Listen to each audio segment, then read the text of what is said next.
Guys, Darren here, living that Crown Vic life. Alright, today you guys, I got my 2005 Crown Vic Police Edition. We're doing the brakes. Real easy, you guys. So what you're going to want to do is you're going to park your car. You're going to put, so I'm doing my rear brakes, so you're going to put blocks behind your front wheels. Park your car, put the e-brake on, put it in park, put the blocks on your wheels. Then I went ahead and jacked up the back, put my jack stand on that side, and then I got my jack stand and jack. I always like to have a double safety system. I never rely on just the jack. If it ever loses pressure all of a sudden or blows a seal, the entire car is going to come down. So you never rely on just the jack. So got my jack stand there, and real easy. I'm going to show you guys how to do this. So you got your car parked, jacked it up. You jack your tire up mostly, but so it's still touching the ground, but most of the pressure's off. And then I take my lug nuts off. Don't take all your lug nuts off when your tire's on the ground with all the weight on it. Don't do that. So you jack it up just enough so that the tire won't roll anymore. Then you take the lug nuts loose and then jack it up all the way. Then pull the lug nuts off all the way. Then put the tire to the side. Real easy, you guys. I use this brakes come off real easy. The caliper comes off. It's only 2 bolts in the back. 2 bolts right in back here. I use a 10mm long socket. And I got this little nifty old school right there. I just use that, it's not a ratchet, just manual. So I do that real easily. It's got a lot of pressure at the start, but then it just kind of releases nice and easy. Both of them. It's kind of neat how the pressure is on these bolts. It's not like anything else. So those 2 bolts come out, and then you'll have the caliper on, and then you'll want to pry. You'll push the clip down, and then pry the caliper forward. So the caliper will come off like this. Boom. You push the clip down and then pry it forward. I use the flathead to pry it like that, and it goes boom, and it comes down. Put it to the side. You just pop this one out. This other one with the clip, I put a little bit of lubrication on the part, and then I hit it with, I hit it with this type of ratchet, or you could do a hammer. You gotta hit both sides of that pad to knock it off the caliper. But real easy. It's about the easiest brakes you could ever do in the world on the Crown Vic. It literally took 5 minutes each side. So I'm sorry I didn't film the other steps. I just realized at the end I should have been filming. So anyway, real super easy. So now what I'm doing is I got the bolts off and the caliper off. So I'm taking the rotor will just be loose. So let me put this down and pull this off. Okay. Alright, there we go. Caliper's off. The rotor's off. These, I just bought this car. A taxi driver had it. But look at this special thing I found, Drilled and slotted rotors. That's the best you can get. So, drilled and slotted rotors with ceramic brake pads. So, that's the best you can get. I've never even had a Crown Vic. This is my 5th Crown Vic. I've never even had one. I've never even had a car with drilled and slotted rotors. That's awesome. So I figured, well, I had a little tire issue going on. I got a bubble on the other tire over there, so I have to replace it. So I figured I might as well just bring the rotors in. I'm going to do turning. O'Reilly is going to turn these rotors, $15 each. So I'm going to have them turned, get them all clean. I'm going to sand these. I'm going to put them down on a sheet of sandpaper and sand them flat. So you don't want to put your grooved brake pads back onto nice new turned rotors. Since all this surface is all going to be brand new again, all turned and nice. So you want your brake pads to be nice too. So since these are brand new, I'm going to put these down and sand them flat. And then I'll put everything back together. And then I will show you some steps of that too as well. But yep, here we go. Looking good real quick. Here's this side. Got the bolts sitting right there ready to go. Like I said, I used a 10 millimeter. Seemed to work the best.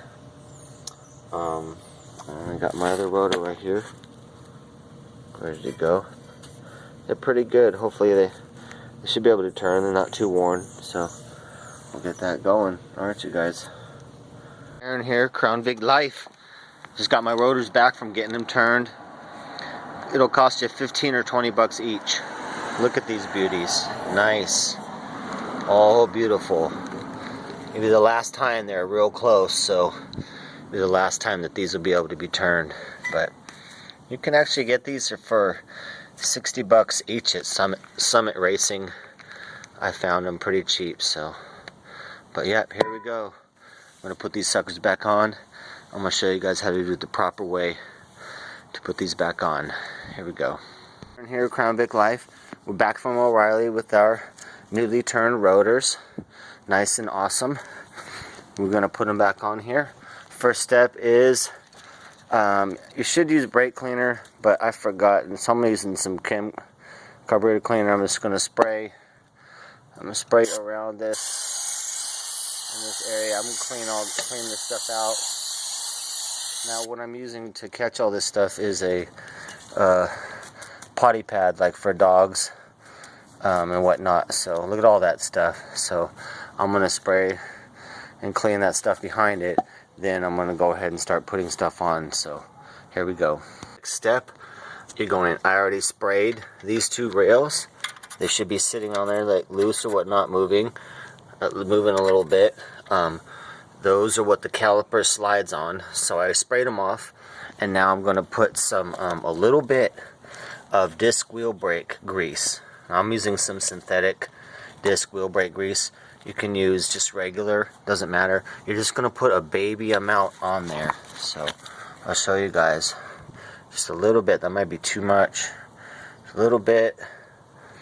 I'm just gonna put it on there, right like that. Smooth it on there, no excess. You don't want anything hanging over the sides at all. Obviously you don't want any of this stuff on your brakes. So right there, I did both sides. And you can kind of do the top surface and the side. It's going to ride on the inside side of both of these. So I'm going to do the inside side and the top here. Okay, so that surface and then that a little bit. And then we'll go ahead and put the caliper on. I greased up these little slides, as I told you, and I just put the rotor right on sitting. And now I'm going to be putting the pads back in there into the caliper. Pretty easy. It's pretty easy. You know, this one just pops into the top, and the other one has to slide on. But first, we're going to take these, because these are used, but they're pretty new, and I want to flatten them out because they are grooved from the old rotors being grooved. So now that we have the rotors turned, it's all nice and flat. We do not want to put grooved brake pads onto a nice flat rotor. We want these pads to be nice and flat, like they're brand new. And after about 20 seconds of sanding them like that, they're going to be all flat again. So let's go ahead and sand these flat, or you can put on new pads. These are ceramic, so I'm going to be sanding these flat, and then we'll pop them onto the caliper and get it going. Point, you guys, when you are sanding things on sandpaper and you want to do them flat, I'm not going to do it on this. This is not a total flat surface. The flattest surface you could get would be a piece of glass. I'm just going to take this into the garage on the flat concrete and just sand it real flat, and that's going to be good enough for this. I don't need to have exactly glass flat, but the concrete floor is pretty flat, you know, so we'll just use that. I'll take it in the garage, sand it down nice and flat, and we'll be back to throw it on to the caliper. Friends, I just sanded these. It literally took 20 seconds. So nice and flat. And those we're about to do. You do not want these. See those all? They're grooved a little bit. Not too bad, but shiny. We don't want that. These are nice and new again. Nice sanding it flat. Those are not. Here we go. Let's sand these. Got finished sanding all the pads. I did it on 60 grit, nice flat surface in my garage. Now I'm going to just spray off. You can use carb cleaner, but you should use brake cleaner. But I'm going to spray these off all clean. Already cleaned off all that stuff. I'm going to pop it on the caliper. We'll spray a little bit on the caliper, and then we'll pop it on there. Here we go. Caliper on. Basically, you bring it in at an angle like this. You lock in the small teeth to the bottom like that at an angle. You make sure the boots in the back are going to clear where the two bolts go through. Those boots like to come down so it won't slide forward. So make sure the boots are back. Then you're just going to slide this forward. You'll push this clip down, and that's what makes it push forward. So you're going to go lock it in like that. You'll lock it in like that. Boom, and then click it forward. Push the thing down and click. It'll lock forward all nice and perfect. And see the bottom, it's sliding good. I had that because that grease. I want it sliding good up there. I want that caliper to move around good. So, alright, now we'll put the two bolts back in the back, the two 10 mil bolts, make them nice and tight.